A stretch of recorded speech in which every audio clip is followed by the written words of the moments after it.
ધાંગધ્રાના સ્વામિનારાયણ સંસ્કારધામ ગુરુકુળના સ્થાપનાના 25 વર્ષ પૂર્ણ થવાના અવસરે આયોજિત રજત જયંતિ જનમંગલ મહોત્સવમાં અલૌકિક પ્રસંગ જોવા મળ્યો હતો। મહોત્સવના વિશેષ ભાગરૂપે બે યુવાનોએ ભૌતિક સુખ સુવિધાઓનો ત્યાગ કરી આધ્યાત્મિક માર્ગે પ્રયાણ કર્યું છે।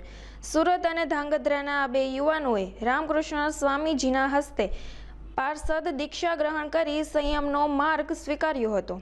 વૈદિક વિધિ વિધાન અને ભજન કીર્તનના ગુંજારવ વચ્ચે આ દીક્ષા વિધિ સંપન્ન થઈ હતી।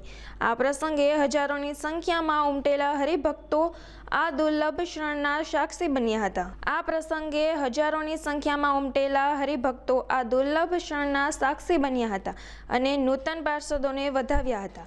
ઉલ્લેખનીય છે કે 8 દિવસીય આ મહોત્સવમાં સેવાકીય અને સાંસ્કૃતિક કાર્યક્રમોની હાડમાળા સર્જાઈ રહી છે।